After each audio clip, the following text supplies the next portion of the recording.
Good morning, everybody. Too loud, correct?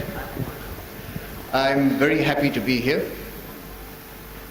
Nice to see a whole batch of new people. I come here once a year to talk. Something different. Very pertinent to you people who are going to become doctors and who are going to practice in Indonesia or abroad. Now, Dr. Nanda forgot to tell you, I happen to also be a doctor, just like you all. If you ask me how long ago I became a doctor, quite long ago. I'm like your grandfather.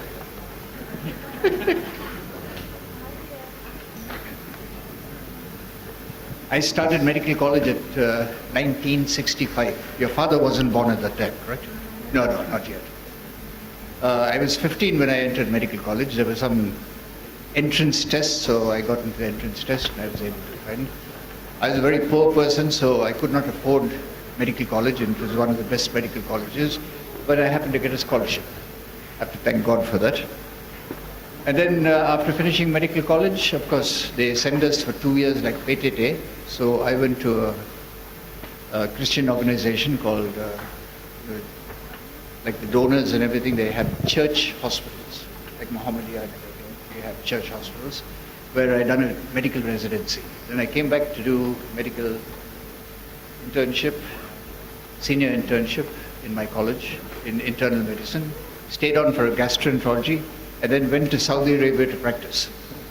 And there I was just born to be a medical manager, so I rose up the ranks, though I was very young. And then they told me one day, you got to go to school again to qualify. So I went back to school. I was lucky enough to go to Harvard Medical School in Boston. You know Harvard? Oh, very good. You'd like to go there? Yeah, okay. Supposed to be one of the best colleges. We and John Hopkins used to fight together at UCLA, so it was quite a good college. Spent 8 years there finishing my postgraduate, but not postgraduate in medicine.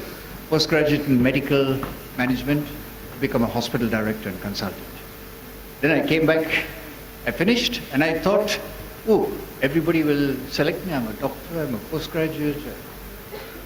My professor called me, I'm sorry, your postgraduate is in hospital management, but you got to take economics.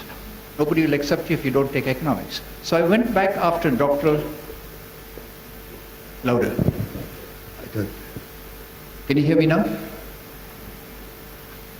So the glasses can hear me, okay. So I went back to do a postgraduate course in health economics. So today you'll hear a little bit about health economics. And after that, correct, I started to get job offers. I came to Indonesia, 1989. You were born in 1989? No. I told you I'm a grandfather. Okay. Little different color, okay. So, and I've been here from that time. 1990, I met his professor, now Professor Dr. Laksano, and I told him, why don't we start a school of public health? So we too wrote the first public health proposal. And the rector at that time, or dean at that time, gave back our proposal and said, sorry, inilah sekolah ke medicine, not public health. But then Pa Sumarno, who's Yeti's husband? Professor Sunarto, who's dean, he was very happy to accept. And from that time, now when I look, we put a small seed, biji kecil di tanah, and sekarang pohon besar. Wherever I go now, I see my doctors, directors of hospitals, directors of Dinas Kesehatan, provincial hospitals. I'm just coming from Undana. I'm professor of medicine in Undana. You know where Undana is? Kupang, NTT, Cendana. Okay. And I went there, Deccan comes to see me. Stokoe, you remember me? I said, yeah, I remember you, 1994. We used to sleep in front. Now he's dean. So maybe some of you today, you become doctors. Don't forget, part of your duty is also to pass on your knowledge, just like me. So just dedicate 5%, 10% to teaching. Like Pananda, he was going to become a medical doctor, but now he's now a full-time research worker, and he's also a teacher. Okay? So that's in short my thing. Somebody asked me the other day on the plane, So, when are you going to retire? I remembered my professor saying, on my grave, I'd like to say that this man died teaching. So, hopefully that will happen. Today is a very interesting lecture. I only ask two things of you. I've come a long way from Aceh to come to teach you today. Got up at 3:30 this morning to get on the plane and come here. So I just ask for 2 hours of your time. Please listen carefully because your English is not 100% correct. I'll try and talk half and half. So just listen to it. Pick up a few lessons. I brought all the slides, I brought all the material. Please, you can go home and think, but now listen to it as a story, okay? And it's a nice story. I've got a lot of experience, so you can do that. So, the first of all is advances in diseases. Now, this was the topic they gave me to talk, but I'm not going to talk on advances. There's no such thing as advances in diseases. There's advances in treatment, advances in medical technology, advances in education. Here we're talking about epidemiological transition. How has disease transitioned? Second thing is costs. Two of us are just talking about costs. It's very important. Money runs the world. Like my professor used to say, money talks and bullshit walks. Okay? And last of all, treatment. Treatment has come such a long way. I was just telling him, 1965 when I started, I didn't even hear the word ultrasound. Have you heard the word ultrasound? Oh yeah. Have you heard the word PET? Have you heard the word LINAC? Linear Accelerator? Oh, okay. Yeah. Anyway, you'll get to know it. All this has improved in the last 20, 30 years. 100 years ago, we never had penicillin. People were dying on the battlefield because of infections. But now we have all the latest antibiotics. But with these advances in medical technology and medical treatment has come the word costs. We were just talking about cost. I think in Indonesia, one of our biggest improvements in healthcare is BPJS. Okay? How are you? BPJS? And what do you know BPJS? Did I? Oh, if you're, oh, maybe rich person, daddy can pay. Anyway, so that's just to explain what we're going through. I always start my lecture like this, because this is very important to remember everybody. We all have to thank God that we are for health, wealth, and happiness, correct? You are thankful for wealth, correct? No, health first. Okay. So just, I always remind my students, don't forget. Every morning when you get up, just say a little thank you. Second is thank you for your parents. Can you imagine the amount of heartache and headache and pocket ache that your parents have? Banyak beratan dong. Oh, Bapa kaya.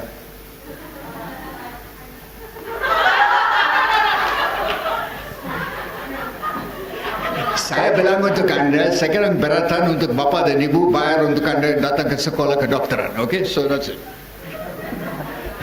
So just spend one moment to thank your parents, okay, for sacrifice. My father was retired. I remember I applied for medical college and I got selection slips, so my mother was having a bath.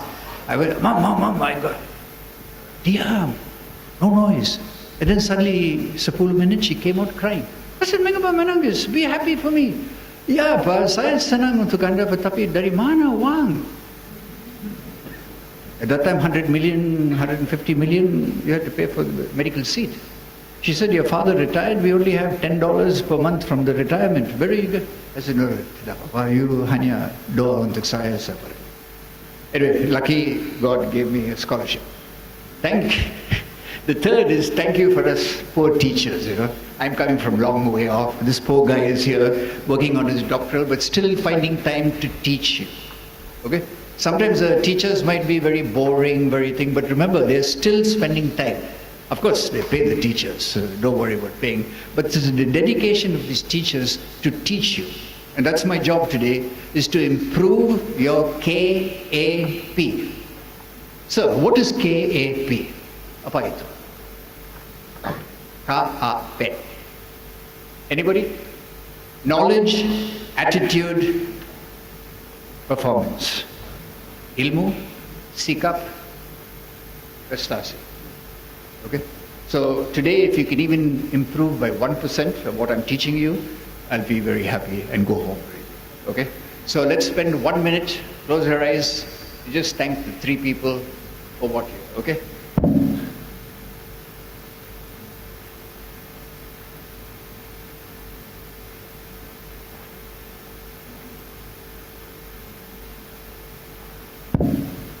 Okay, let's start. Sit, sir. Oh, you're going to translate for me? Yeah. You sure all of you can understand, or how does Gada? Translate for me. Okay, terima kasih. I'm going to show you a few slides. Okay? Now, these are all slides to make you feel. Saya mau merasa hari ini. Mengapa saya berdiri di depan Anda? And why am I so passionate about teaching you young people and guiding you for your future career? Everybody heard of ISIS? ISIS? Where? Indonesia? Tidak ada. Ada dong. Di Palu dan apa? Ada. Don't say not ada. They're still, though they are defeated now, pockets of ISIS are all over. Okay? So just look.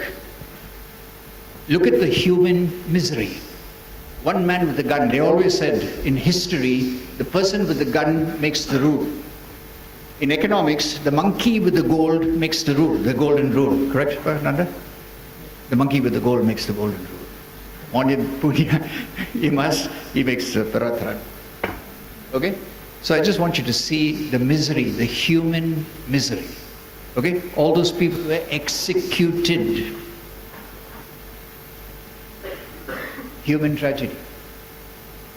Now, can you imagine Indonesia? We have so much freedom. But imagine if you're like this, you're rounded up and you're shot. Especially women were treated very, very badly. The result of war, of disturbance, is refugees. Thousands and thousands of people displaced. No food, no shelter, no money. Look at them. And this is not only in Sudan, in Tripoli, in Iraq, in Iran, all over. In Aceh. Who remembers the Aceh tsunami, 2004, December 26th, 8:20. I happened to work in the tsunami for 12 years after the tsunami. 166,000 people died. 500,000 people like refugees, internal displaced people. This is what I saw. This is what we worked in. One bottle of air putih was 30,000. 1 kilo of brass, 100,000. It was quite. Now, bencana occurs all the time. What is recent bencana in Indonesia? Recent. Tsunami di Pulau. Yeah, Palu. Ingat atau tidak ingat?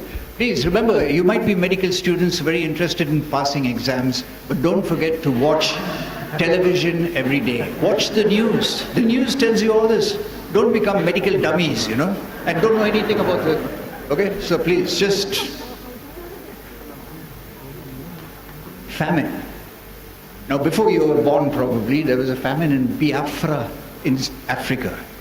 And there was this big concert, rock concert, to make money for these people. These were the photographs that stimulated that conference. Who has heard of Bill Geldof? The famous rock icon. See? You only know slang and yeah? No problem. This is a new disease. Because of our social behavior, AIDS has become a very bad disease or a very costly disease. You move with the glasses. Do you know how much it costs to treat an AIDS patient? Berapa harga? You have no idea. Okay. Your thing today is to go and tell your fellow students. It almost costs about $20,000 for 1 month. Now this is the end result. This probably a person to die. I remember one of my friends got AIDS. He was with me in college. Within 6 months, he became a skeleton. I could carry him. He was less than 36 kilo. And then he asked me, Stokoe, why, even my parents are not here. Why are you sitting here? Why are you carrying me? Sympathy, okay? Ibu, glasses. What is empathy and what is sympathy? Tahu tidak tahu? Empathy di bahasa Indonesia apa? Sama. Tahu tidak tahu? Empathy is what you feel, sympathy is what you show. I feel for you, I feel you're sick. But if I don't do anything and go, what kind of person am I? I have to show something. Give him some money, talk to him. That is sympathy, showing sympathy, okay? Very important. Now, in my time, TB was a big disease. Now when I go to hospitals, I see what we call re-emerging TB. Drug-resistant TB, coming back, okay? Anybody heard of Ebola?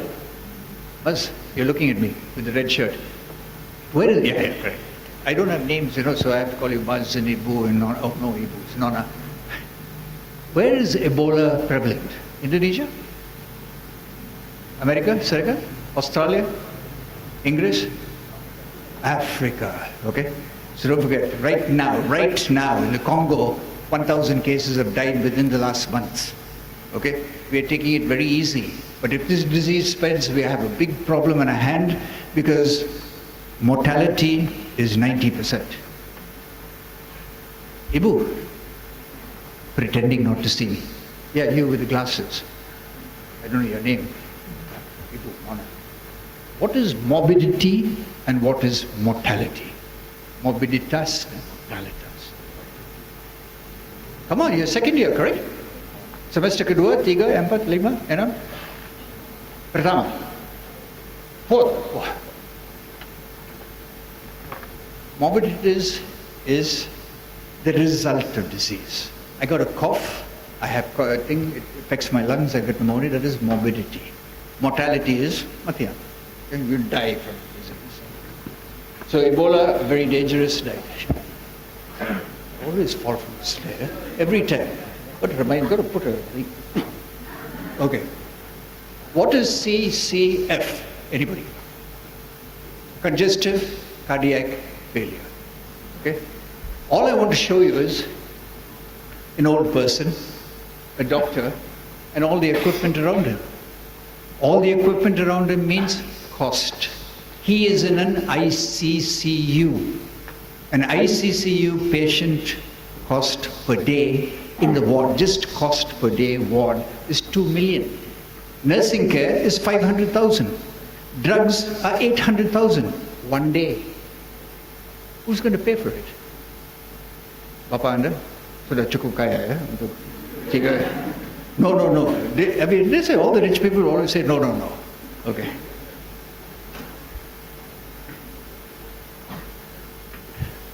Another common disease. Right now in Indonesia, angka diabetic, angka sakitan ginjal naik. One dialysis, Ibu with the glasses. No. What is dialysis? Yeah, you. Remember the thing, what's this, the iklan for America Serikat, I want you for the YMCA. You know the group YMCA, anybody? Yeah, see, that's good. Dialysis, what is dialysis? Cuci darah, apa dong? Semester keempat, please learn. Go home today, your assignment is read dialysis, okay, please. Costly. If I have diabetes and I get gingival disease, I got to wash my dara every week one time. One time dara thing is almost 3 million to 4 million. Rich patient like her has to pay 8 million. Okay? How long can you afford it? Even Bapa mungkin kaya juga tidak cukup wang. Nanti habis this skin. Okay. Again, I want you to see complicated technology. It's not simple technology, blood pressure apparatus and stethoscope. Just look at the equipment. stroke. I'll come to Maz with a nice blue shirt. I like your shirt. I got a white shirt. Yeah. What is stroke? When we play cricket, we play a stroke. Oh, no. Okay. What is this?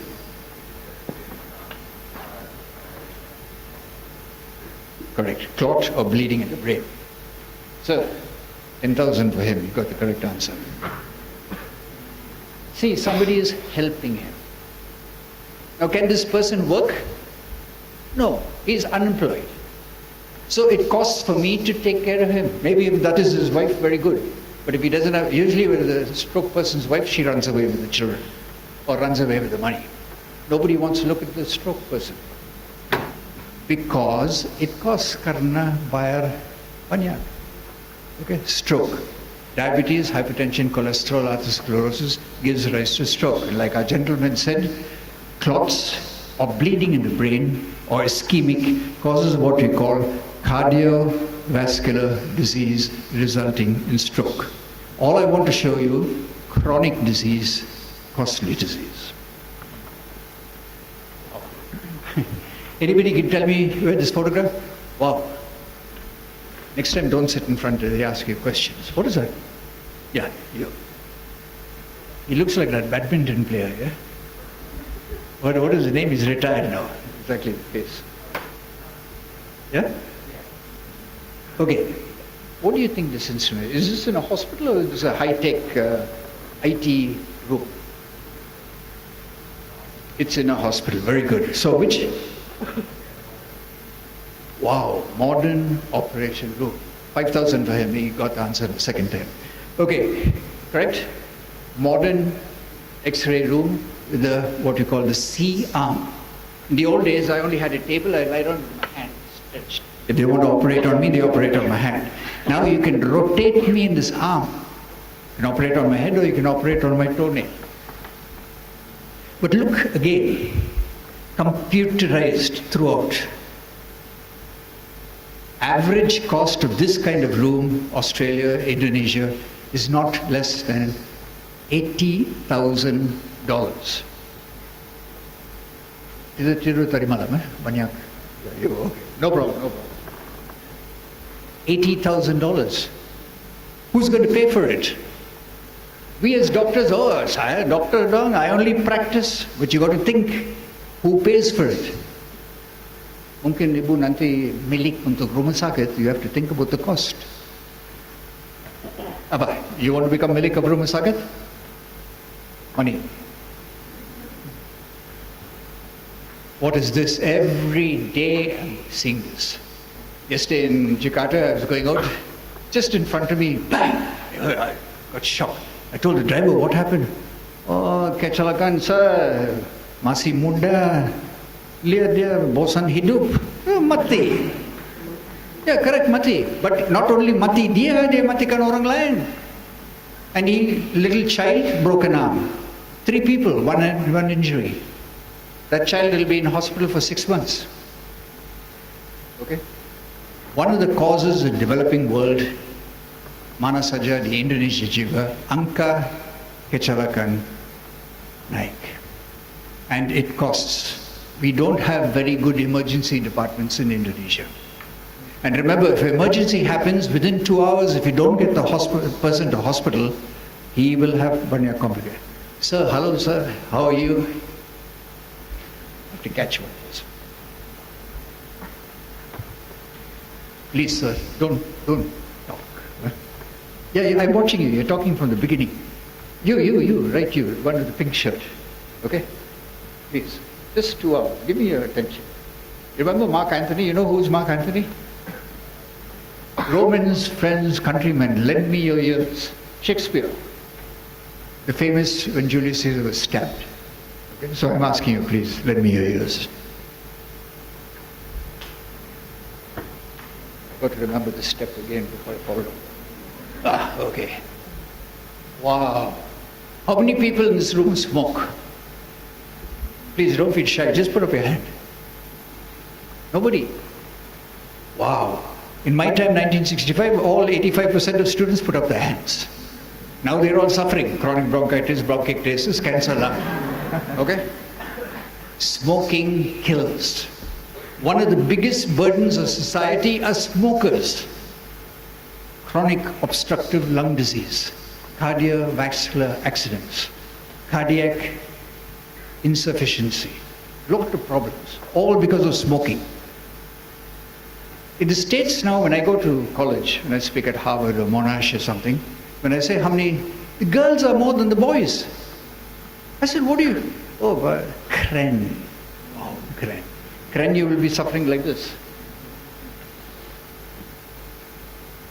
I was asking you PET and whatnot.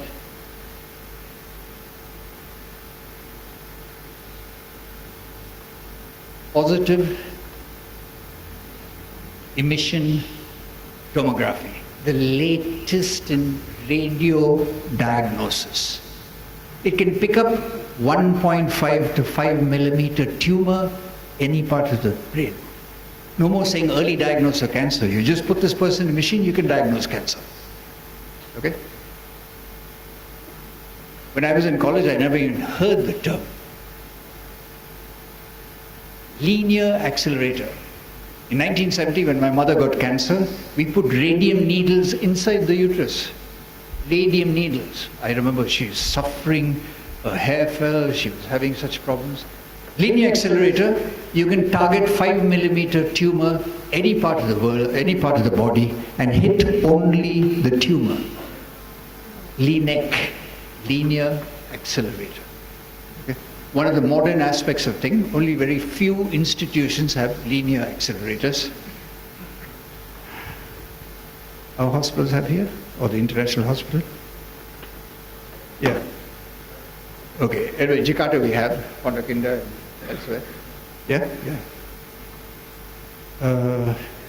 UNAS has now. Yeah, I put the cost of the machine, $5 million, basic machine. Plus, istimewa, atau mewah, $10 million. Operational costs, 6 million rupiah per month. Training of the specialist for radio diagnostic, 100 million, 5-year course. Training of technician, 60 million. Who will pay for it? PPGS says right now, no more money. And my doctor, as soon as she passed, MRI scan, LINAC, wow. So today I'm going to teach you how to control your treatment patterns. What is your responsibility of how to control costs? In my day, we looked at the microscope. Still looking at a microscope, correct? Electron microscope, you don't need to, you just put the slide, everything appears on the computer. And the computer is telling you, this is diagnosis, this is diagnosis, this is leukemia, this is this, this is that. And you can see even the small virus, you can see. In the old days, I knew we had viral disease. But diagnosis of virus, very important thing. Now electron microscope, there. Use of the cost of the electron microscope, $12 million.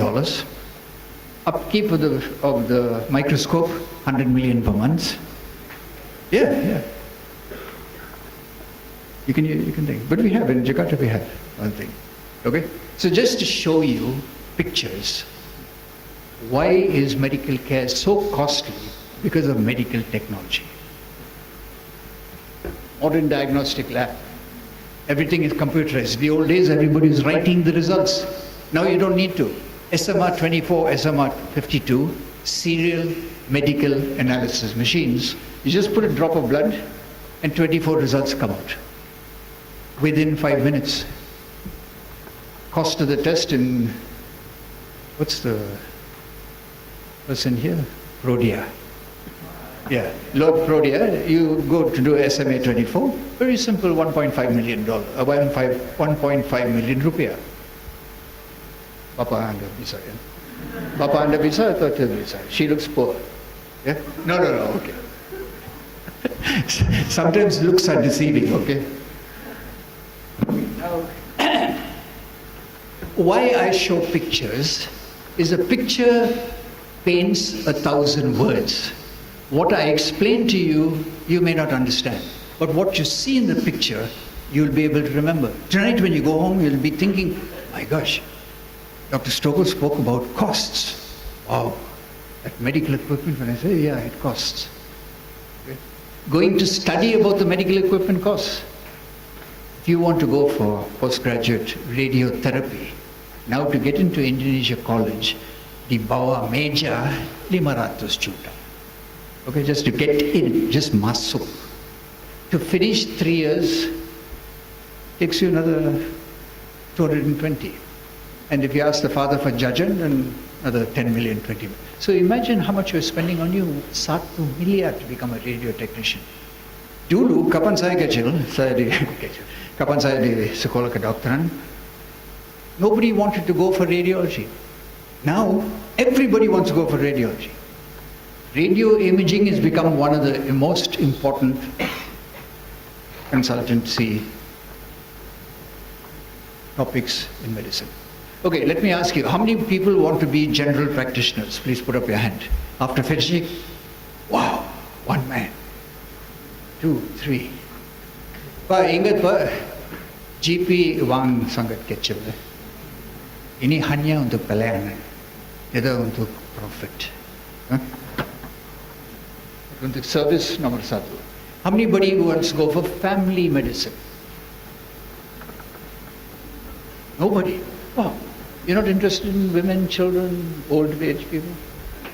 How many want to become consultants, specialists? Wow, everybody. You want to become lab technician? Oh no, slowly. The hand is not coming up like this, slowly. Okay. How many people want to take neurology? Neurology, head. 1 person. Oh no, not you. Okay. How many people want to become cardiology? Remember, cardiology is becoming a very important topic because now we have invasive cardiology. You can put a tube inside and operate on the heart. Wow. Yesterday I was watching robotic surgery. Blue shirt, glasses, wow. Everybody glasses wala. What is robotic surgery? What is surgery? Cutting somebody with a knife is surgery, yeah? Samajahid. Okay. What is robotic? What is robot? Non-human is called robot. Robotic is using non-human technology to operate. Anybody heard of keyhole surgery? In the old days, if you look at me, I got kicked in the stomach playing football. They opened me from here to here, and they found ruptured appendix, bleeding, peritoneum. Now, I put a tube inside here, and I take out the appendix. I put the tube in today, and this evening you can go home. Gallbladder, I can put 2 tubes here and take out the gallbladder, take out the gallstones. In the old days, gallbladder surgery, 3 weeks in hospital. So new technology, robotics. Okay. Who wants to do pediatrics? And obstetrics? Obstetric gynecology? You're undecided. Apa anda mau lakukan? Obstetrics. You want to do obstetrics. Okay. Berapa orang tahu we need a lot of obstetrics and gynecologists in Indonesia? Number 1, angka kematian ibu dan angka kematian bayi sangat naik, masih naik di Indonesia. Saya datang dari NTT, saya minta dia, berapa angka kematian ibu? 420 Pak. Outer riders 720 per 100,000 live births. That means we are losing 720 mothers in childbirth. But yet we don't have. Saya pergi mana-mana di NTT, 1 gynecologist, 1 obstetrician. Banyak obstetrician anda pergi ke Pondok Indah, 16 obstetrician ada di Pondok Indah. Mengapa orang tidak mau pergi jauh? Mengapa orang tidak mau pergi ke pulau? Money. Again, I told you, money talks and bullshit walks. Okay. How many people want to do public health? See? I owe 1 person. Congratulations. For anybody else? 2. Public health is the most important part of modern medicine. Whether you're a surgeon, whether you're a medical man, whether you're a consultant, public health is an important aspect. Because you're not dealing with one person on one person. You're dealing with the population. You can deal with upper respiratory tract infection for one person. But if you give immunization for children, you can cure measles, mumps for 1 million people. Okay? So please keep public health in mind. Of course, public health is orang miskin, but don't worry, you get cash. Who wants to become medical director? Orang to the barat? Satu. Wow. Oh, she's lifting your hand. Okay, no problem. This is very funny. Wherever I go in the world, Monash, Amsterdam, America, Sarikata, I ask the students, all my students, who wants to become a medical director? Nobody wants to take responsibility. Maybe one person occasionally, yes, I want to become medical director. Karena medical director banyak tanggung jawab. Okay? Thankless job, everybody cursing you, you're the cause of the problem. Okay? But somebody has to do it. Please learn management in medicine. It's very important.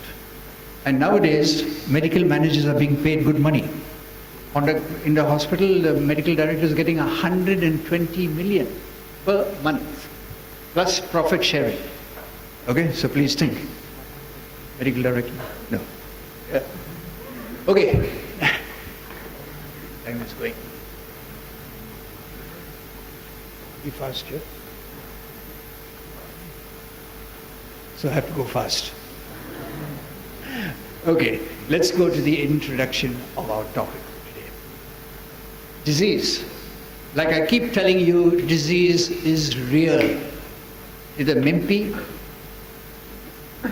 It's not phantom. It is real. Everybody gets some disease out of it. Are you always selalu sehat atau kadang-kadang sedikit sakit? Pusing kepala, sakit kepala. Yeah? You look sakit today. You okay today or you're not okay today? You okay, sure. Okay. Second thing, disease costs. Bayar ada untuk sakit. Bayar is not cheap. Bayar is not free. Number 3, cost is a burden. Cardiovascular disease, stroke, you're a burden on society. Okay? Not only burden to yourself, but burden on society. So we are eating banyak, becoming nice and fat, gumuk, and then we get stroke. Who's going to pay for the stroke? If you're not like our father rich, somebody's got to pay. So I got to pay. Insurance has got to pay. Okay, so don't forget, burden of disease. Number 4, transition of disease. Disease has not remained static. Disease has moved from point A to point B to point C. Sometimes there is a recession in disease, kadang-kadang kurang angka. But biasanya, it's always naikan. Okay?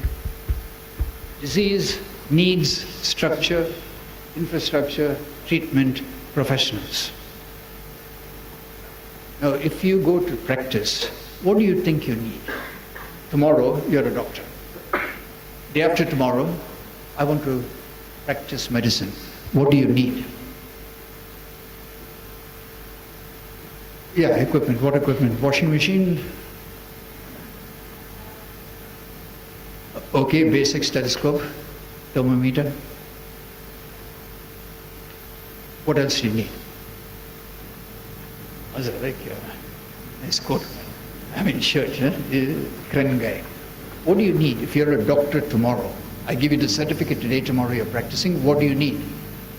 You need patience. You need a room to sit, correct? You can't sit in the, whenever I come to Jakarta, Yogyakarta, I like to go to cut my hair. So one time I tried it. I sat under the tree and sat on the small stool, and the guy behind me started to cut my hair. It was a very good experience. He done a good job. I go to the regular barber's shop, I pay 120. Yeah, this guy asked him, how much sapuluri? It was very interesting because one of my students, Stokoe, cutting your hair. I said, yeah, pa, mau pengalaman. How it is to feel to cut your hair under the tree. So you need tempat. You need basic equipment. You need complicated equipment, and above all, you need patience. Okay? So very important, structure, equipment, treatment, professionals, medications. So today we're going to touch very briefly, I'm sorry, time is passing very fast. We're already 1 hour and we just started the lecture. Epidemiological transition. Let's catch you. What is epidemiology? Look at the word. Pronounce the word. Epidemiology. Now tell me, what is epidemiology? The study of the incidence and progression of disease is called epidemiology. Okay? Ibu, what is the second word? Pronounce it. Epidemiological, what's the word? Transition. What is transition?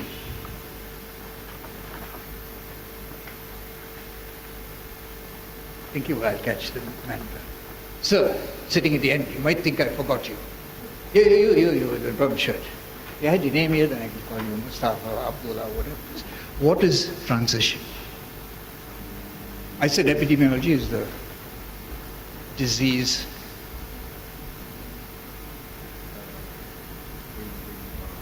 correct, change, okay? But the change is temporary, the change is permanent. It's transition from point A to point B. From year 1 to year 3 is a transition disease. The change, very important. Second is health economics. Anybody can describe what is economics?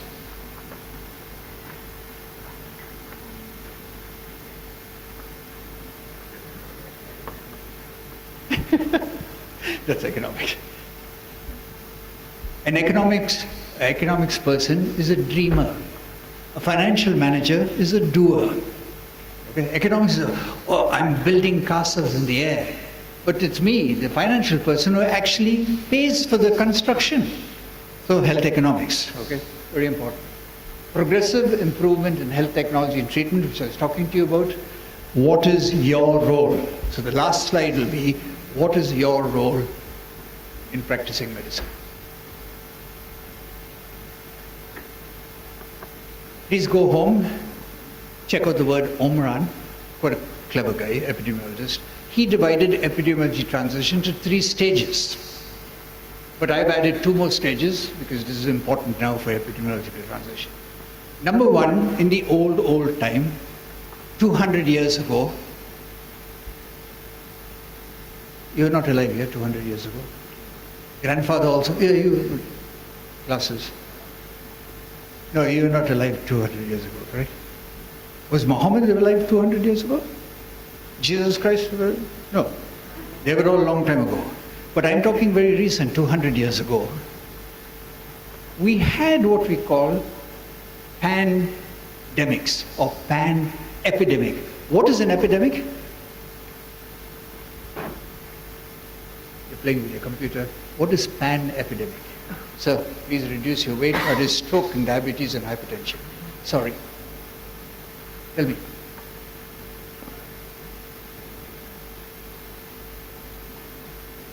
Yeah, pandemic.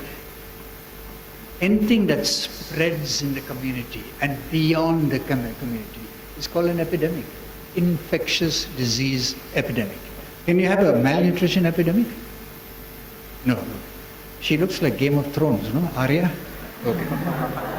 Oh, everybody knows Game of Thrones, eh? Right now, if you're watching HBO, they're showing 7, and April 15th, they're showing the latest and last season of Game of Thrones. I'm very glad, at least somebody's watching TV, okay? My last class, last year when I came, everybody, I said, Dirty Harry, anybody watch Dirty Harry? Dirty Harry, see, Clint Eastwood? Oh. Sean Connery, James Bond? No, sir. James Bond, Indonesian? Oh, Hyderabad, okay.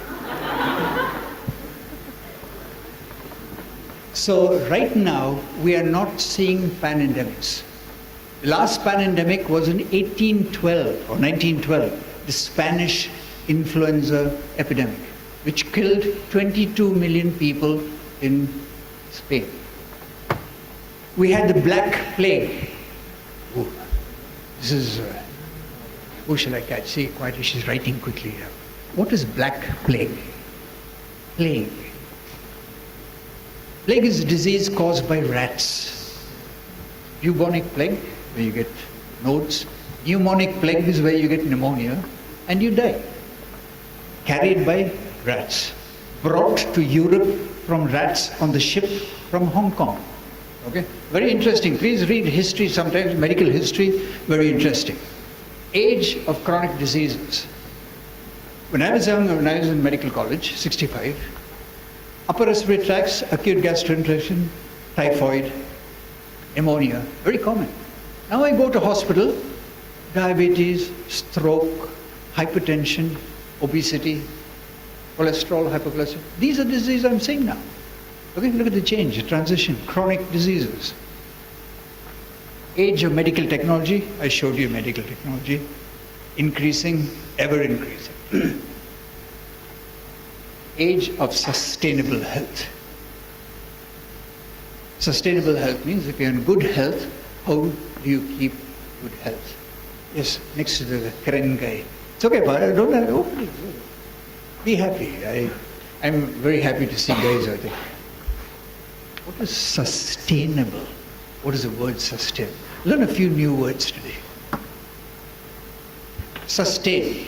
When your father gives you money, it's called sustenance. So, sustainable health, stable health. So if you got a disease, I want to keep you, you're healthy, I want to keep you healthy. What should I do to keep you healthy? You look very tired, Lama. Healthy food, play with the computer more. What is the other factor? Very important factor with food. Do you exercise? No. Ooh. I usually exercise in bed. I'm thinking I'm running in bed and, I get up in the morning, I'm still tired. I was running marathon in the night. That's not exercise. Please get up every week, 3 times a week, walk 1 kilometer on your track. Whenever I come to Gajamata, I come to your track and I walk 3 rounds. Educating. Healthy food, exercise, anything else? No smoking, no drinking. But beer bintang, one beer bintang, okay. How many people drink beer bintang? Nobody wants to say yes, huh? Okay. But 1 glass of wine is supposed to be good for the heart. It's a coronary vasodilator. But unfortunately, a man takes a drink takes a drink, and then the drink takes the man. So don't start. So look at the diseases, from pandemics to chronic diseases to emerging infectious diseases to the age of medical technology and the age of sustainable health. I was just telling you, here is a list of what we are changing. Acute gastroenteritis, upper respiratory tract infections, TB, malaria. Wow. Kurang gizi. Papa is okay. You're okay, correct? You're not kurang gizi. What is kurang gizi? Malnutrition. Have you seen malnutrition children? Just go to Yorkshire, go to the little beggar children. Ribs are showing. Who has seen Koshioka? Koshioka. Malnutrition buruk. Malnutrition buruk. Have you seen? Have you seen? Yeah, only pictures. Go to Bethesda Hospital, malnutrition, you can have a look. Straw-colored hair, big belly, standing out ribs. Okay? Extreme malnutrition. Leprosy, wow. How many people here have seen actual leprosy? You come to Jakarta, you come to Tangerang, banyak orang kusta. I worked in a kusta hospital. I was very fond of doing surgery, transplant tendons. So I used to sit and work under it. So one day my father came. He wants to see his young son. What is young son doctor? What is he doing? So he came about 18 kilometers. The nurses said he's in surgery. Surgery? Apa surgery? He's cutting something. Oh, cutting. It's like cutting dogs and cats, So he came. He had mask on. I can see him. So I said, what are you doing here? See. So then I came out. What were you doing with the, you had glasses on your eyes and you were operating on the hand? I said I was transplanting the things so you can use this stuff. Because what happened was, tikus makan jari dia. That is why when I treat epilepsy patients, I give them one kuching every time to take home. Because when he sleeps, he doesn't understand that rat comes and eats the foot. Okay? So anyway. But now, I see kusta all over the developing world. Cambodia, Vietnam, Thailand, India, Indonesia, kusta kembali lagi. So just for you to understand. Usually in the exam, I bring a case of kusta. And believe me, all the students, India are right. So please just be aware, kusta is still a problem. Skin diseases, and some guy. Yeah, just look at him. Yeah, you. I have a purple shirt. Eyes are getting old. What are the common skin diseases? What? Dermatitis. What is scabies? Is scabies still a problem? Especially students. You give your clothes to Adobe to wash, they put starch, and you get scabies. Huh? And you're not scabies, you also get fungal infections, okay? Yeah, correct. Okay, but look, everybody, remember, when you practice medicine, every 15th patient will come, batan ma. What's your problem? Oh, sakit batan. Most probably acid peptic disease or gastric pains. The end result of gastric problems is peptic ulcer and duodenal ulcer. That is extreme. But now, with ranitidine and zanitidine and Gelusil and Malox, the rate of ulcers is come down. Okay? So please learn. I usually, for Undana University, I prepare a book, 16 common cases you will see as a doctor. It's like Buku Pintar, you just open it and you read what treatment is available outside, what treatment is available to you. So very easy for you to think, okay? Now look at the changes. Hari ini saya pergi ke rumah sakit, saya masuk rawat inap. Saya lihat ini, diabetes, hypertension, hypocholesterol, hyperlipidemia, obesity, cancers, lifestyle diseases. Next. If she looks down, I don't catch her. What is life? Yeah, me. Okay. Jimmy is my name and gimme is my game. What is lifestyle disease? Cancer. Because of smoking. Very good. You also, be careful. Obesity runs in your family. Yeah. Lifestyle diseases. I gave you a hint. I said obesity runs in your family. No, only you. Then you got to do something about it. Okay. So that's a lifestyle disease. Another lifestyle disease. Smoking, obesity, another lifestyle disease. How about drinking? Seeing the guys lie down the road, alcoholics, liver cirrhosis. Alcohol. Yeah, I'm sorry, sir. We get decided to Tanya. What is another lifestyle disease? What are the common lifestyle diseases? Seeing, I showed you a photograph of AIDS. How do you get AIDS? Loose lifestyle, correct? Multiple sexual partners and you get lifestyle. LGBT, wow, everybody's talking about LGBT. Is it a big topic in the university here, LGBT? Or because of religion, we don't talk about LGBT? What is LGBT? Because when I was young and when I was in medical college, I only know male and female. Now they're teaching me there is LGBT also. I know, Christian and Muslim, we don't believe in LGBT. But you got to recognize that this is the thing.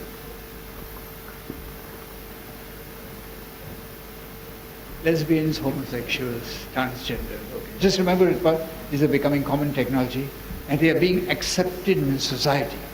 Now in Harvard, if you talk against homosexuality or you talk against lesbianism, they throw you out of college.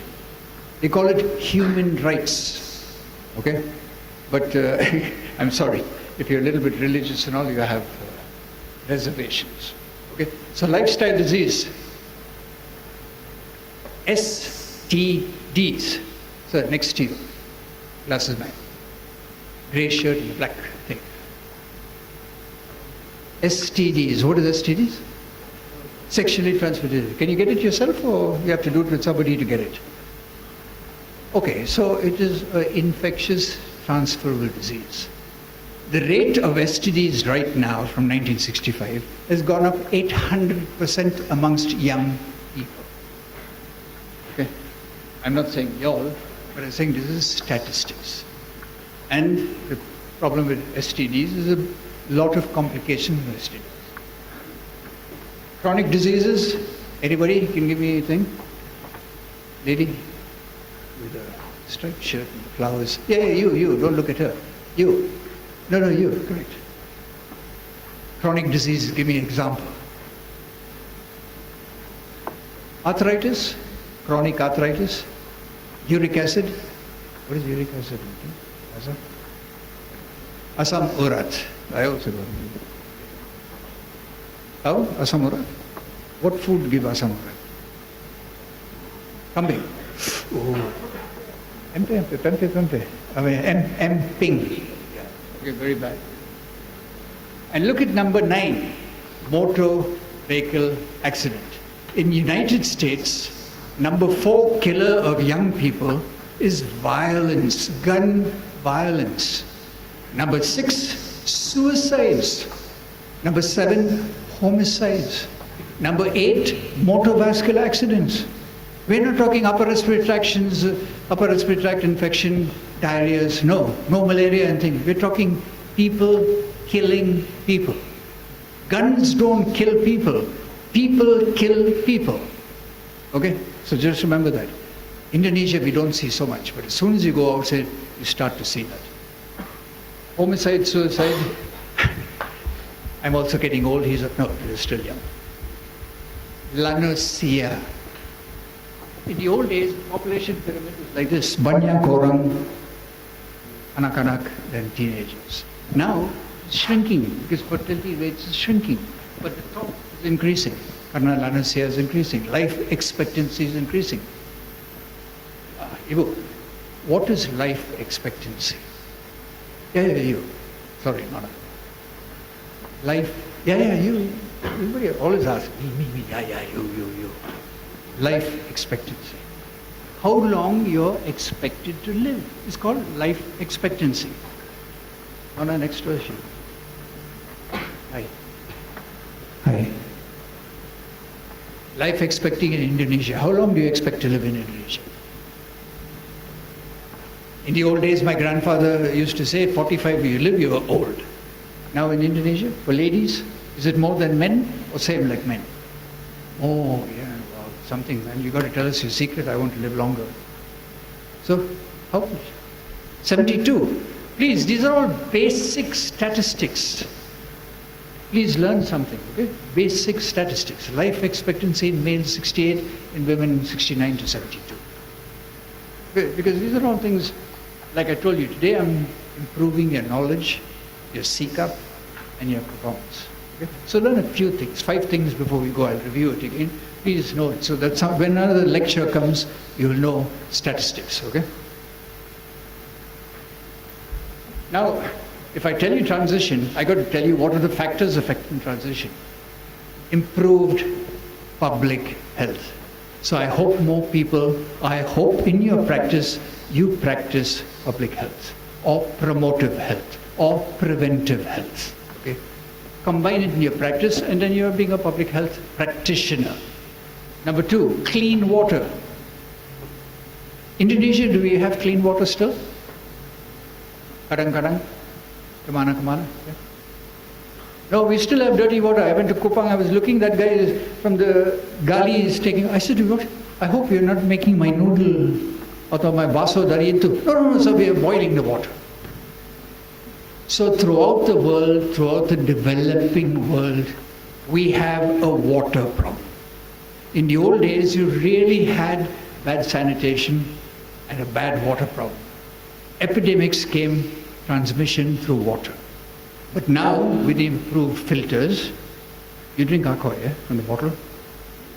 Aqua, and the minimum aqua dari bottle, yeah? See, she's got her own aqua bottle. Clean water. Okay? In the old days, I'll open the tap and drink from the tap. Now you can't drink from the tap. Contamination. Fecal okay. Like a jacket. It's cold, but it's cold, dingin, or listen. Oh, a jacket is a style. Okay, no problem. Yeah, like that. Tell me. What was the question I asked? See how quickly I forgot. No, I asked, what is the question? I said, I come to ask. Clean water. What is the commonest pathogen in water? Commonest. Fecal contamination, you say. So what is the commonest that give you diarrhea? E. coli, correct. 10,000 for him, okay? Okay. I will tell the prof you want to allocate 10,000. Okay, good housing. In the old days, housing was all together. In India, if you come to 17 orang, 18 orang. In Saudi Arabia, all the people coming to do construction, Saudi Arabia, Dubai, Qatar, 25 people, but mainly for developing world. And it gives TB, infectious disease from overcrowding. Sanitation. I thought only in India we keep the cows and the buffaloes near the house. But I came to Indonesia, I go to outer islands, the buffaloes and everybody are under the house. In Padang, the house is on top of the thing. Very common source of infection. Okay, Thailand sama, Vietnam sama. Ekor sama, dekat rumah. Vaccines. Who should I catch? Yeah, a lady with the glasses. What are the vaccines, childhood vaccines you give here in Indonesia? Childhood vaccines. What vaccines you took? Or your mother took? Or you forgot? Vaccine immunisasi. Contoh. Lupa. Polio. Oral polio vaccine. How many people know that polio is coming back? Pakistan, Iraq, Iran. There's no sustainable polio vaccination. Polio is coming back. Adult polio is coming back.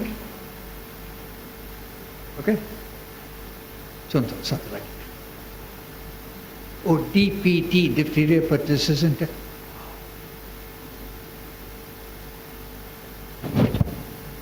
TB, pulmonary TB, BCG. Okay?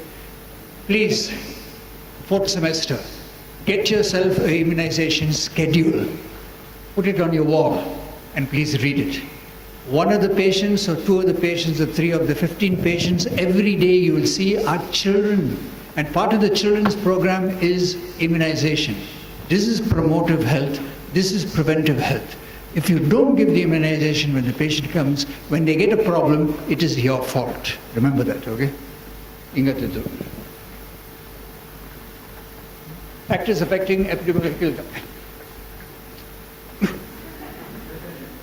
drugs. 200 years ago, no penicillin. Everybody died of infections, especially war. Yes, looking at Game of Thrones.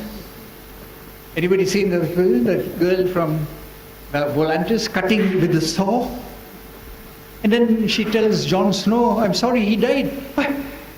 Yeah, if you cut with the saw, no gloves, nothing, all dirty thing, of course you're going to die of tetanus or whatever it is. So that is one of the aspects, penicillin. TB, isoniazid. In our time, injections, streptomycin, ionazid, and PAS, para-amino-salicylic acid. Drug of treatment. Not like all the new treatments you have now. Okay? Rifampicin not available. Typhoid, chloramphenicol. Now we don't use chloramphenicol anymore. We are using new drugs like Seclo, amoxicillin, ampicillin, much better. Early diagnosis. Very important is early diagnosis. Again, young doctors who are going into the field, you have to learn how to recognize high-risk patients in you. Because 2 of your patients every day will be pregnant patients coming to you for antenatal checkup. If you don't diagnose problems in pregnancy and you don't refer the patient, you can lose the patient. But where there is referral, early treatment, rate of MMR, IMR come down. So remember, improve your knowledge. These are the few things that you'll see. How to treat your patients effectively. Improve diagnosis and delivery. Information dissemination. Bapa knows the importance of information. If you have an epidemic in your area and you don't report it to Dinas Kesehatan, that epidemic will spread. Nobody knows because no information dissemination. In the old days, before I came to Indonesia, or when I came to Indonesia in 1990, there is no such thing as long-distance learning. Laksana and group developed a program for long-distance learning. Now I give my lecture in Aceh, and they're hearing it in all over, NTT, NTB, and in I think. Okay, so knowledge, information. In Unhas, we made a new system. The patient doctor is in Puskesmas. He can send me the ECG immediately. I can read the ECG and tell him, yes, heart attack, send the patient to hospital. He can do the blood test, and I'm reading the results in Unhas, 200 kilometers away on the island.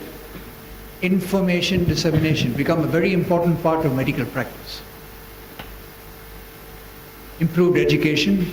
In India, we have seen in a state called Kerala in the south, 98% of the women are S1 or S2. Mortality rate is 10 per 100,000 live births. Around in my state, Karnataka and Andhra,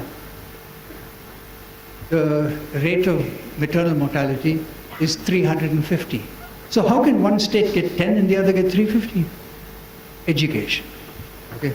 Educated mothers tend to get better care, quick care, less mortality. Poverty reduction. I remember during Soeharto time, my good uncle. You remember Soeharto? Kakak Anda? Soeharto, President Soeharto. Ingatan atau mendigar atau lihat saya, I shook hands with Soeharto. Oh, 5 tahun. I met Sukarno. Yeah, 1965. Very short man, dark blue shirt, red tie, topi. Diam, diam, diam. What? I was wondering, what is diam? Then somebody said, shut up. So we all shut up. He came to open the flying school next to my college. So he came to our college. But he was always looking like this, like this. They say he liked the nice Indian women, so he was looking at them. Anyway, that is Sukarno. But very charismatic Sukarno. He got up talking in Bahasa Indonesia, but they were translating. Oh, so tetap cepat. Really, merdeka. Wah, sekarang saya mendengar Prabowo merdeka. Sama ya. Bagus. Oh, mengapa Anda bawa Jokowi? Jokowi sangat lemah. Ya, ini saya lakukan. Tetapi dia juara. Prabowo walaupun orang takut Soeharto akan datang lagi. So ini masalah. But for me, as a foreigner, saya mau stability, amanan.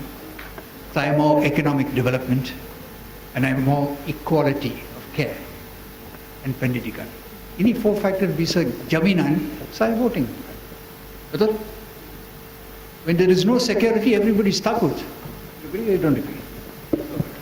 Maaf, I don't like to talk politics. Economic development. Sekarang, terima kasih Tuhan, India sangat rapid economic development, but sangat KKN juga. Saya pikir KKN datang dari India ke Indonesia. Okay? Korupsi, kolusi, dan korupsi, kolusi, nepotism, KKN. Economic development, targeting social imbalance. Anda lihat di Jakarta, 5% sangat kaya, 95% sangat miskin. Betul? Seluruh dunia sama. India 1 biliar 300 juta, 1% owns, 15 families own the whole wealth in India. Increased environmental awareness. Dulu kapan saya kecil, we are not bothered about environment. That's one.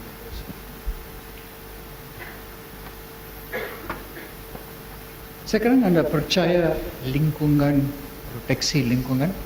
You believe that we should protect the environment? In what way?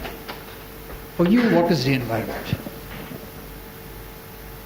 Contoh, environment. Help her, tell her what's environment.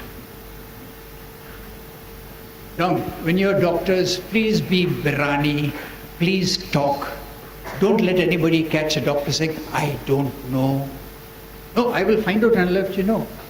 Saya tidak tahu, maaf Pak, saya tidak tahu, but saya baca dan bilang. Because doctors, they look up to doctors as being smart, as being brave, as being leaders. Don't be sheep. Come from behind. What about bad air? You know the coal industry, batubara? When you burn it, what happens? Banyak polusi, right? Okay, so that is one of the environmental factors. Satu contoh untuk lingkungan, proteksi lingkungan. How about forests? Dulu di India, Kalimantan saya pergi banyak hutan-hutanan. Sekarang saya pergi di Aceh, Dumai, Kalimantan. Setengah semua gunung botak sama saya. They've cut all of it. So banyak longsor, banyak banjir. So all this is due because we're not protecting the environment. Duluan kapan Tuhan membuat Adam dan Hawa, He gave Adam and Hawa a contract. Look after the environment. But we, grandson, kakek, Adam and Hawa, we are not protecting the environment. So there are a lot of environmental diseases, malaria, schistosomiasis, sleeping fever, Ebola, all are coming when you cut the forest, these viruses are coming into the community. Okay, so just remember environment. When everybody talks health economics, everybody goes to sleep. So I'm not going to go too much in detail. I'm only going to give you contoh. When you hear these words, remember the example. Then it will tell you. Tadi malam? Masih nanti. Okay. Simple health economics. Is health, what are the type of goods in economics? Have you had economics class? Or Prof. Laksono gave you economics class? Not yet. Ooh.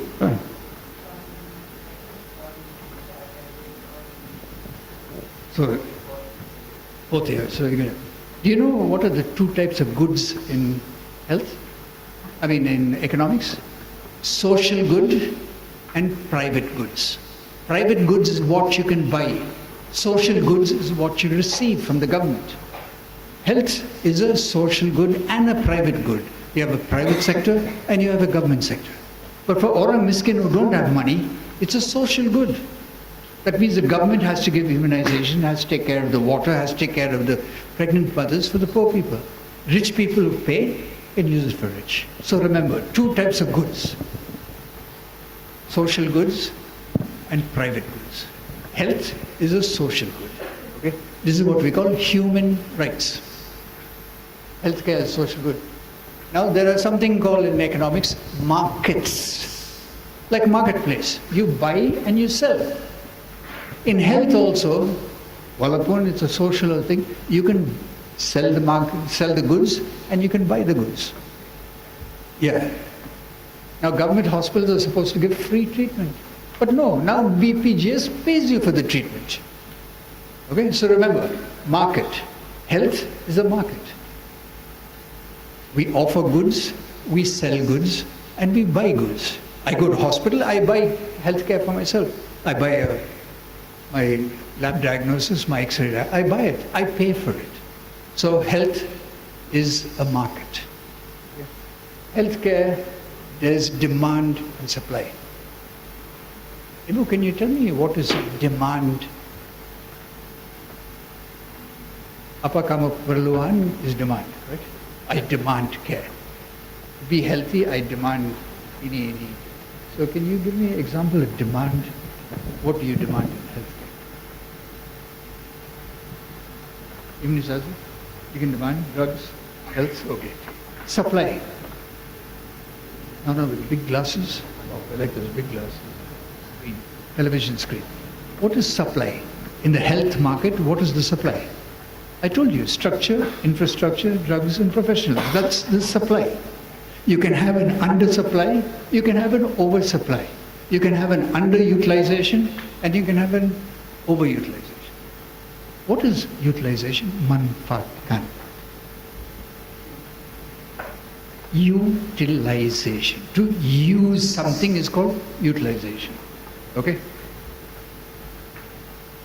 In government hospitals, I see I come to the clinic in the morning, Rawat Jalan, 250 patients sitting, all waiting to see the doctor. Doctor's having coffee. I asked the doctor, hey, kapan datang? Sebentar lagi. I said, they left the home at 6 o'clock. They are here 9 o'clock. 10 o'clock, you're still having coffee.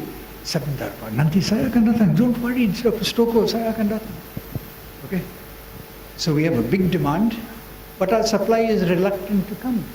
Okay? So be careful on doctors. You becoming doctors, practice something called RAD. Respect for your profession. Respect for your patients.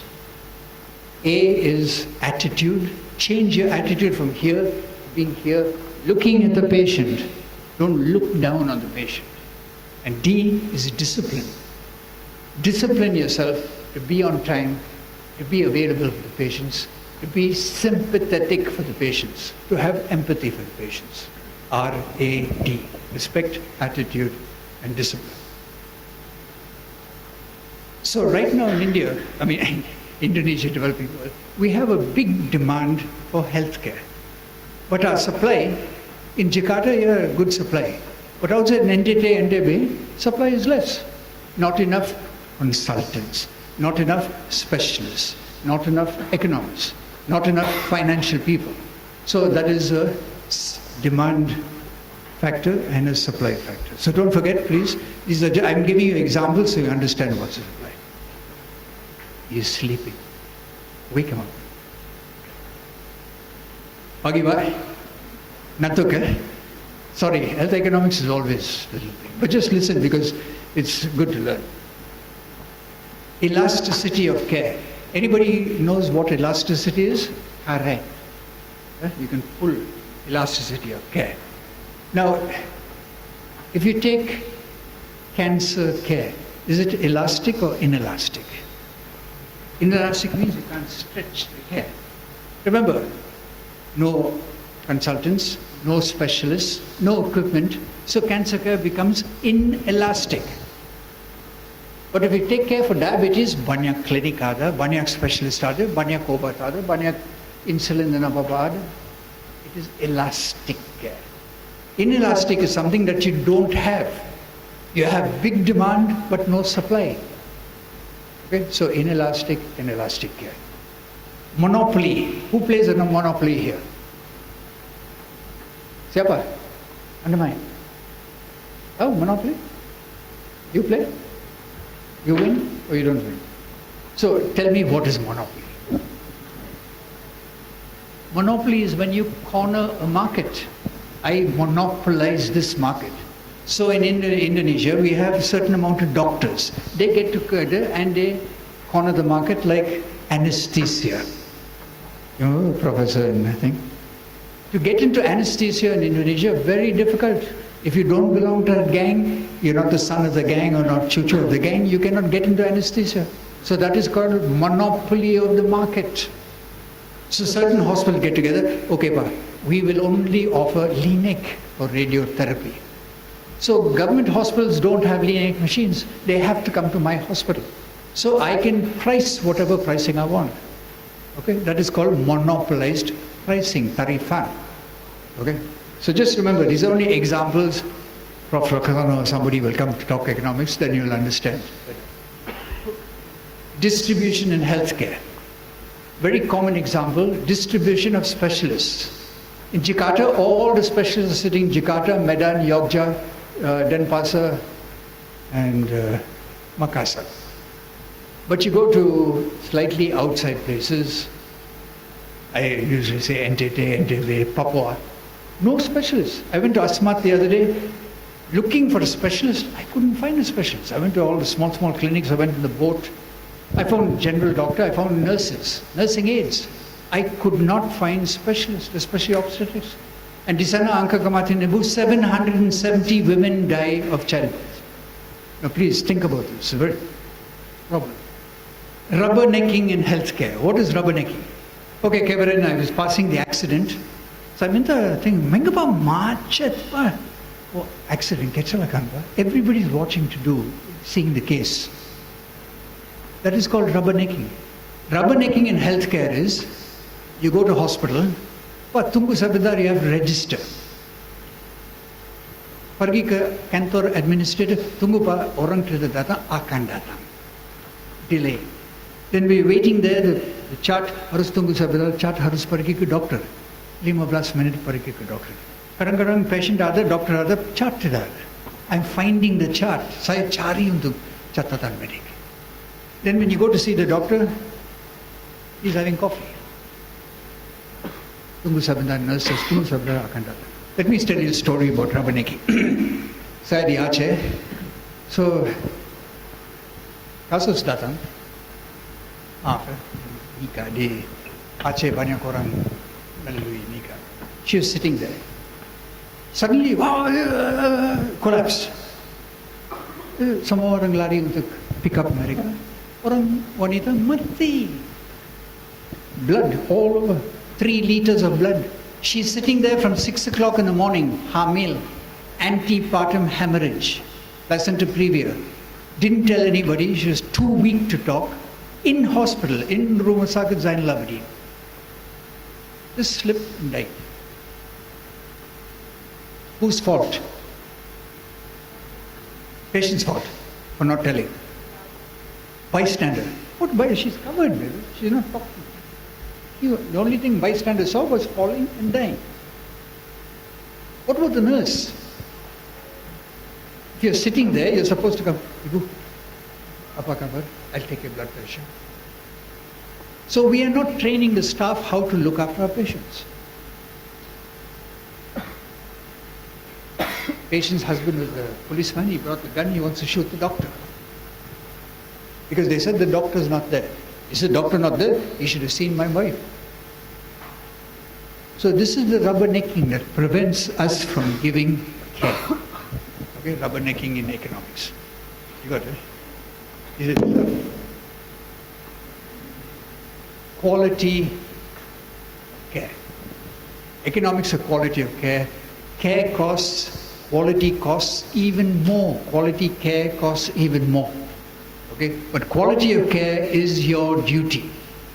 How do you practice medicine? How do you record medicine? How you report medicine? These are all important quality of life care. Now there is an economic formula by which I can calculate how many years after a stroke I can live a quality life. That means I can walk, I can talk, I can do something, I can look after myself. That is quality of life. Competition in healthcare. Look at kapan saya datang di Yogyakarta 1990, there was only Bethesda Hospital, Sajito Hospital, Ain, and Najiwara, sir. Yeah. Now, wherever I go, there are hospitals all over. In Aceh, there were only 3 hospitals. Now when I go there, there are 15 hospitals. Okay? So, competition has increased. Competition is supposed to reduce prices, but with BPGS, people say, good investment, let's build a hospital. Okay? Buying, selling, pricing in healthcare, which I've already spoken. Cost in healthcare. If you're a market, if you have a good, it costs. I have a machine, I charge for it. If I corner the machine and there's no other machine in the district, I can charge whatever I want. So that's the thing, so tariffs. Costs can be direct cost, indirect cost. I asked you, sir, with the black shirt, what are direct costs and what are indirect costs? You heard? You know what is cost, correct? If I buy something, it costs me to buy it. But when I buy, what have we bought recently? Television? Motorbike? Car? Yeah. Rich father. Car. No. Okay. So what are the direct cost of the car? How much does the car cost in Indonesia? 200 million, 300 million, Honda Civic, 250? Okay. What is the cost divided into? To build a car, you need research and development. You need prototype. You need structure. You need infrastructure. You need professionals. You need equipment. So you have direct costs, you have indirect costs. But you as a customer have to buy that cost. You have to buy the car. You get a completed car. But you don't know beyond that car what it costs to make that car, what it costs to maintain that car. Okay? So in health is the same thing. Cancer care needs equipment, needs specialized specialists, it needs drugs, and all this cost. So if you're not aware of the cost, you're just writing MMR, VNIC, OBAT. Cancer drugs right now cost 20 million a month. Okay? So writing the cancer drug doesn't mean the cancer patient will survive. Maybe next week or 1 month they'll die. So got to be careful. Cost efficient and cost beneficial treatment. Allocation of costs, unit and total cost, cost identification is all what I've been speaking. Cost versus revenues, cost containment, cost reduction, cost versus open and closed markets. This is all our duty. Now if I go into it, you'll all go to sleep. Already we've got one person sleeping, so I don't want to go to sleep. Advances in treatment. Advances in diagnosis.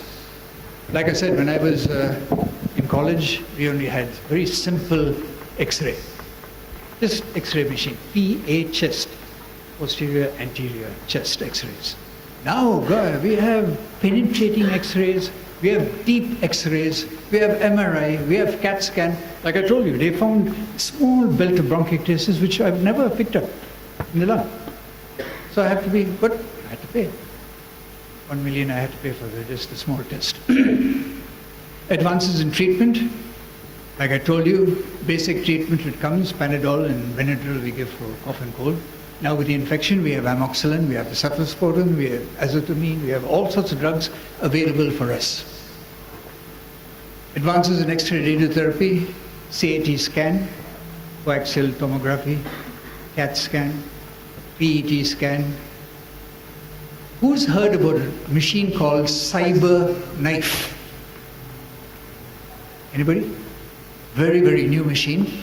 It's a radiotherapeutic, it's not a knife, it's a radiotherapeutic mobile robotic wave that hits the cancer and can actually cut the cancer in your brain, in whichever part of the body, up to 5 millimeters. So that's the latest now come called cyber knife, only available in Jakarta. One treatment, 10 million. And you need 15 treatments. Okay, just telling you. Surgical advances, wow. Like I told you, robotic surgery. Now in robotic surgery in the brain, I can sit here and I can operate in Jakarta. Same timing. Can you imagine? I mean, now the guy tells me, my friend, he's an Indian guy from my college, he's doing robotic surgery. He's sitting in Chicago and operating time difference in New York. And he's just playing with a little machine. And he's operating cancers in the brain. I mean, really you can't imagine it till you actually see it. There is a program on TV, National Geographic, called Miracle Hospital. I went to that hospital in Melbourne. It's called St. Vincent's Hospital. If you get a chance, National Geographic, if you see it, please see it. Miracle Hospital. And they'll show you all the different kinds of treatments.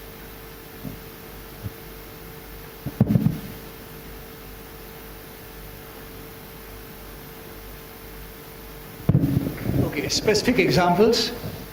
Now, I have all the slides here. I just got 10 minutes left, so please take copies of the slides. Please read it. It's very simple, don't have any explanations. I'm only giving you examples so you can put the examples and the slides together. So specific examples: immunization, antibiotics, antifungals. Now when I went to college, in pre-university college in 1964, I was mummy's boy, so she washed my clothes. When I went to college, I had to get Dobi. You know what's a Dobi? Dobi is a washerman. In India, we call it Dobi, D-H-O-B-I.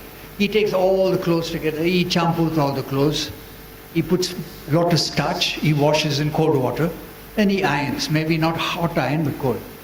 Fungus. So when I think I got Accelerator, antifungus. And once you get it, you scratch. And then we're young boys in college. Who knows medicines? Who knows anything? But now, when my friend gets it, I give him a small tablet, grisofulvin. Within one day, the infection's gone. So just to show you, from 1964 to 2016, how medicines have changed the face of medicine. Cancer treatment, cardiac disease treatment. Wow. Digoxin, Lasix. Ischemic heart disease.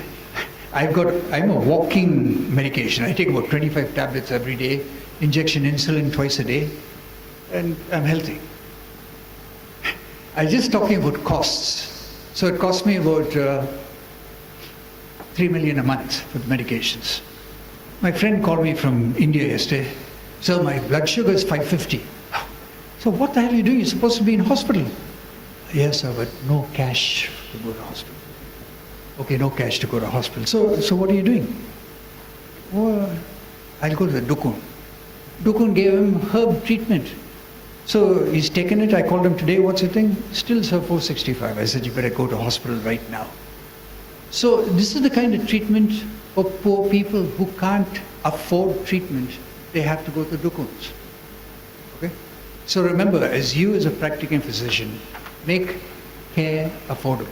Now with BPJS, it is better, much better, but it is up to you to practice good medicine. Okay? Neurological advances. Anybody heard of stereotactic surgery? You put 4 tubes in the brain and you can operate on the red nucleus to cut down on the Parkinsonism. So, pardon, the guy is shaky. On the table I can cut it and the shaking stops. You have here, right? Neurotaxi.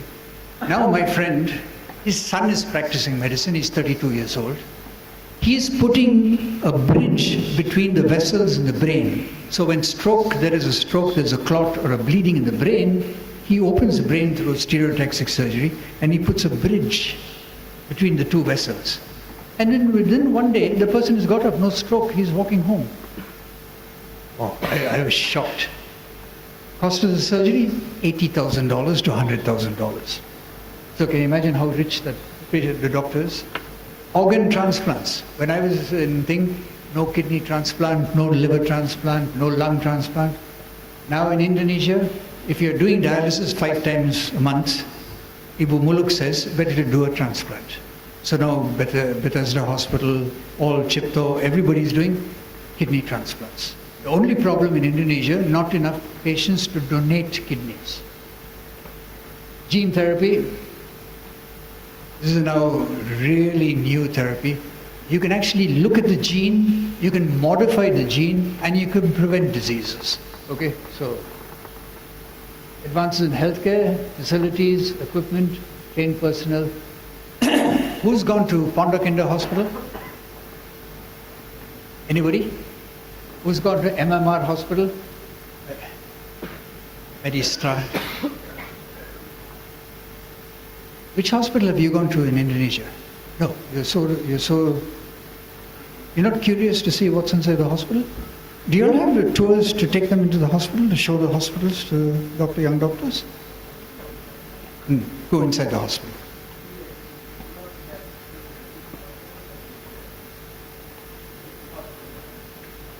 Anyway, if any of you are going home to Jakarta, to Medan and everything, try to go to one of the modern hospitals. What are the new ones? Go to the Shillong hospitals and everything all over. Terrific equipment, terrific design. Just for you to go to have a look how new hospitals look. Okay? You want to go to old hospitals and go to government hospitals. No, Chipto now become very good. Extremely good. All the new JICA thing. Improved very important. Improved management. Okay? If you guys practicing medicine and I'm not the manager to manage you, you won't get paid, you won't have equipment, and you won't have patients. So always remember, please, somebody of you become medical managers, okay? Medical directors, medical managers. Operation research, that's again a very complicated topic. Health insurance, BPJS. Okay, cause of increased cost, inflation, 1988, financial crisis. Panadol was 10,000, now it's 30,000. X-ray was 18,000, now it's 120,000. Inflation. Anyway, you can look through it and you can see that these are the costs. How to pay for cost, out of pocket, social insurance, private insurance. What is HMO? So behind checked shirt, what is HMO? Health Maintenance Organizations. If you join the HMO, it's like insurance. You pay a certain amount and they take care of you carefully. But they have what we call as capping. You can only get certain care you can't get, you got to pay extra. So it's called top-off payment. Who's taking insurance for them? Who's teaching now? Gufran's gang. Still? Anybody else? Who's the young chap who's under Gufran? Still here, tall guy. He's tall. Sorry. Advances in treatment. You can look at the advances in treatment. Biggest advance, according to me, has been paying for care. In Indonesia, JPKM, JKM, BPJS is the biggest advance according to me because it has improved access. Access means entry to care. To equitable care. Equitable means the rich person gets the care, the poor person can get the same care, and that has happened in Indonesia. Guarantee in access and equity to the Republic Indonesia user population. Advances, good policies, reduction of MMR, that I feel is one of the biggest things. Vitamin A deficiency reduction, one of the biggest. When I came in 1990, a lot of people had vitamin A deficiency. Disappearance of vitamin A, health education, improved technology, improved cancer treatment. I was talking to Ananda. I work in a hospital called Rumah Sakit Mata Friska in Medan. Who's here from Medan? Medan? Not Sumatra? Nobody? Wow. No Bataks here, okay. Anyway.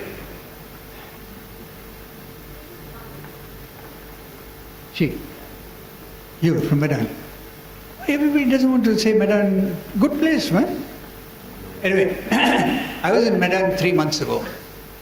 Patient came to hospital, lump in the breast, 32 years old.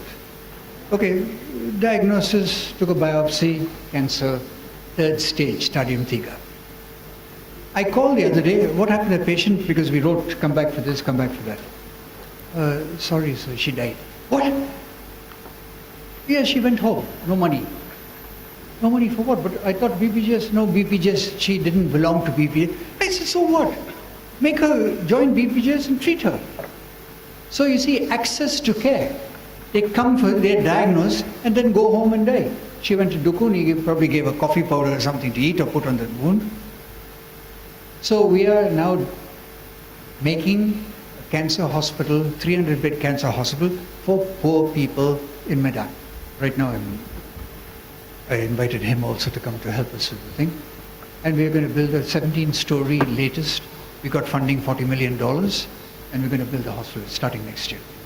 Build a hospital only for poor people to be sure that these kind of cases don't happen. Come to hospital, diagnose, and don't know what to do with it after that. So you, as doctors, take responsibility for your patients. If you can't do anything for your patients, then refer it to a hospital where they can do something for the patients. Okay? Anyway, last one, improve strategic health planning. Again, another important aspect, you'll get to know it as you go into the 6th and 7th semester. Your duty to reduce cost. Number one, practice evidence-based. Don't say in my opinion, or in Dr. Stokoe's, or in Dr. Nanda's, we have to do this, A, B, C. Look at the book, look at the evidence-based book, and see what you have to do. Okay? So this is very important. Don't do polypharmacy. The other day, Eva and myself were looking at some of the prescriptions, 15 line items, not one prescription, 2 prescriptions. Instead of giving one multivitamin, B1, B6, B12, and then one multivitamin. I mean, who's going to take it? The patient comes back, I said, what is in that bag? Oh, obat dari mana? Oh, dari dulu dokter membeli banyak untuk minum sangat sulit. So don't practice polypharmacy. If you got a cough and cold, just give plain Panadol. If you got a cough, just give a cough syrup. Don't add amoxicillin unless there's a fever, unless there is green sputum, unless you feel there's infection, don't give antibiotic. Now this is all you learn from here, improving your knowledge, your attitude, your practice here in Gajah Mada before you go to practice outside. Avoid unnecessary lab X-ray. When you come to hospital, they say, take hemoglobin, urine, stool, this, that, blood culture. Oh man, simple blood picture enough. Leukocytosis, it tells you got infection. Don't do blood culture. You don't need a blood culture until there is something necessary for blood culture. Avoid polypharmacy, what I said. Efficient, effective, on-time referral. You can't do anything for the patient, refer it to somebody who can do something for the patient. Implement public preventive measures, immunizations. Just talk. Like my big friend, I told him, diet, sir, exercise, sir, please. Okay, I hate for you to get a stroke or, you don't have diabetes, correct? Just check it. Do your HbA1c, so it will tell you whether. Because I'm finding a lot of people. The other day in class, I found I said, just let's test. Out of 10 big people, 2 of them, young guys, 21, going to become doctors. Both of them are pre-diabetics. Wow. Good, I caught them. So now they know that they have to watch out for diabetes. So this is the kind of medicine you practice. If you don't give immunization for the children and for the mothers, remember, it's in your fault. My mother died from tetanus after an operation in a hospital. Now, in those days, nobody gave tetanus immunization. I, as a doctor, didn't feel that she needed the tetanus because it skipped my mind. So after every patient who came to hospital, I saw that they got the tetanus toxoid. Very simple. 3 injections, 1 now, 1 after 6 weeks, 1 after 6 months. 10 years, repeat dosage. But if you don't do it, they die from tetanus. So can you imagine? I lost my mother in hospital to tetanus. So just to tell you, efficient, effective, and implement public referral hospital. Thank you very much. And like we always say, may God bless you. Do we still have time for one more? Yeah, we always say. Yeah, so if you want to ask question, 1 or 2 students, please. So Professor Stokoe have explained that we have the epidemiological transitions and our current challenge is about reducing costs, and it's very important that you need to realize your future business model also. Right. Just for all the people in the back, sometimes my gaze is in the front, I ask questions. So people in the back who went to sleep, who didn't hear properly, who didn't, please take the slides. Please read the slides. You don't understand, please Google it. And you'll get the examples, okay? And I brought references for you. All you have to do is photocopy the references, and all the examples are there. And it's also, and like I told you, improve your knowledge while you're here. Improve your attitude while you're here. And improve your performance while you're in college. Don't wait to go outside. So question? Maybe everybody understood very well, or everybody slept. Oh, yeah, we have one question. Please.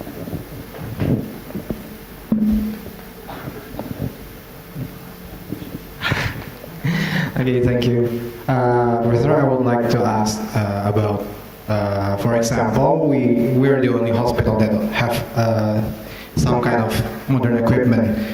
So you say before that we can charge any cost that we would like, but if we're practicing ethical medicine, what exactly should we do if we were the only one that has that kind of equipment? Number one is, equipment is for profit making. Equipment is to make money for the hospital. Equipment is mainly that the administrator and all get rich. You as a doctor, you have to ask yourself, do you really need that equipment? If you don't need equipment, don't think. Like a person comes with cough, cold, fever, you think he's got pneumonia, plain X-ray, 80,000 will do. Don't order a CAT scan which costs 1 million. But of course, if the people are pushing you and if rich daddy comes, we take CAT. They're asking, do a CAT scan. So, see, she doesn't want to say she's got a rich daddy. So all I'm saying is, it depends on you, what you think. But you don't have to practice rich medicine. Just practice evidence-based medicine. I think time is up also, and Professor, my guess is they are about 19 or 20 years old. So in 2030, when depression is the most predicted disease also, so they will be in the front liner of healthcare. So take home message. I forgot that. Forgot one thing. Mental health has become a problem all over the world and in Indonesia. 10% of your patients will come with anxiety, depression, and neurosis. So take home message for when they are about 30, so they are the most productive healthcare provider. So take home message for their future work. Your number one for still small children will be upper respiratory tract and acute gastroenteritis. So know your protocols, how to treat coughs and colds and diarrheas. Diabetes, hypertension, gastric complaints will be for your adults.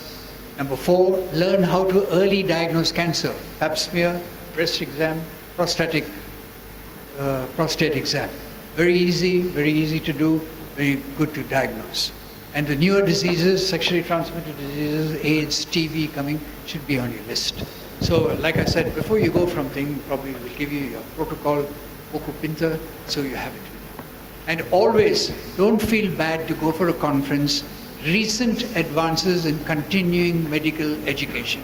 We have it in Gajah, we have it in UI, we have it in Unhas. Please attend the courses. Okay, it costs a little money. Get the administrator or somebody to sponsor you. Come back and listen. So we are a lifelong learners. Lifelong learner. Okay, give applause to Professor Philip Stokoe. Thank you, Professor. So, terima kasih semuanya.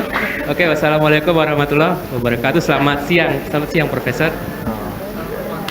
Selamat makan dari Profesor.